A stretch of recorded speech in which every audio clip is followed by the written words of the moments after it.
13 কোটি টাকা আত্মসাৎ অভিনেত্রী পূজা চেরির বাবা কারাগারে। সুপ্রিয় দর্শকবৃন্দ, আসসালামু আলাইকুম ওয়া রাহমাতুল্লাহি ওয়া বারাকাতুহু। প্রীতি ও শুভেচ্ছা নেবেন, আশা করি সকলেই ভালো আছেন।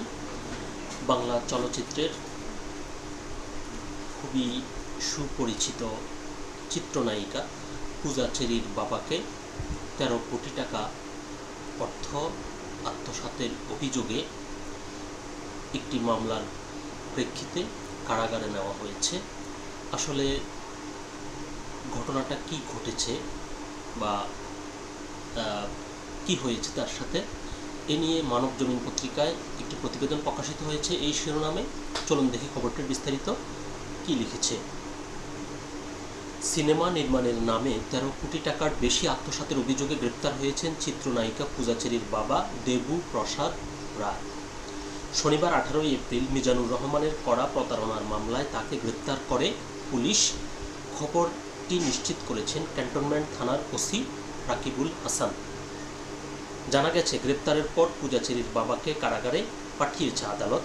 ক্যান্টনমেন্ট থানার ওসি রাকিবুল হাসান বলেন, 13 কোটি টাকার প্রতারণার অভিযোগে দেবু প্রসাদ রায়ের বিরুদ্ধে মামলা করেছিলেন ভুক্তভোগী মিজানুর রহমান। এই মামলায় আমরা তাকে গ্রেপ্তার করে আদালতে প্রেরণ করি। মামলাটি বর্তমানে তদন্তাধীন বলেও জানান ক্যান্টনমেন্ট থানার ওসি।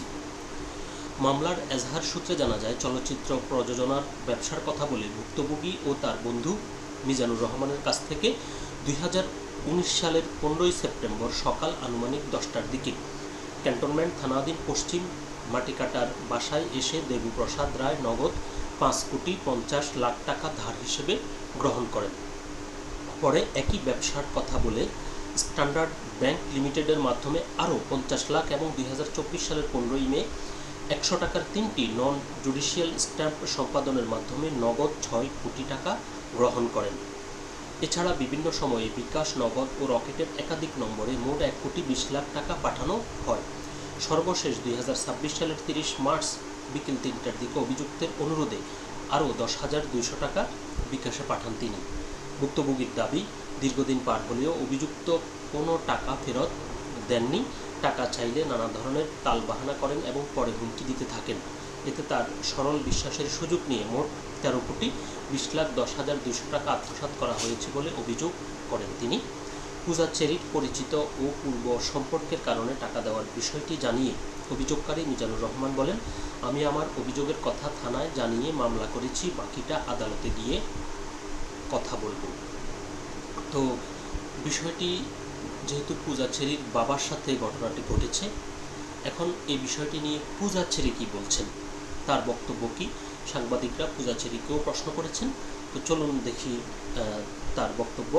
এদিকে বাবার অভিযোগ নিয়ে পূজা চেরি বলেন, আপনারা যেই অভিযোগ কিংবা মামলার বিষয়ে কথা বলছেন তার সঙ্গে আমার কোনো সম্পর্ক নেই, আপনারা আমাকে টানবেন না। প্রথম কথা হচ্ছে, মামলাটি তদন্ত চলমান, বিষয়টি আমার পরিবার কেন্দ্রিক হলেও এ বিষয়ে কোনো তথ্য আমার জানা নেই। আইনগত প্রক্রিয়া চলমান, বিষয়টি বিজ্ঞ আদালত দেখবেন এবং সিদ্ধান্ত নেবেন। তো বোঝা যাচ্ছে, অর্থাৎ মামলা যে হয়েছে সে বিষয়টি তিনি স্বীকার করেছেন, তবে তিনি যেটি বোঝাচ্ছেন সেটি হলো যে এর সাথে তার নিজের কোনো সংশ্লিষ্টতা নেই বা তার অগোচরে এটি হয়েছে। এখন এটি কি আসলেই তার অগোচরে হয়েছে নাকি তিনি সত্যি গোপন করছেন, এটি জানা যাবে যখন পুলিশ তদন্ত রিপোর্ট দেবে তখন। এবং তিনি এক কথাই বলেছেন যে এটি তদন্ত চলছে এবং বিজ্ঞ আদালত যে সিদ্ধান্ত দেয়। তো সে পর্যন্ত আমরা অপেক্ষা করি, দেখি যে আসলে পুলিশের তদন্ত রিপোর্টে শেষ পর্যন্ত এই ঘটনাটি কোন দিকে মোড় নেয় বা এর নেপথ্যে অভিযোগকারীর অভিযোগের সত্যতা কতটুকু বা আরও অন্য কোনো ইস্যু এখানে আছে কিনা। সকলে ভালো থাকবেন, সুস্থ থাকবেন।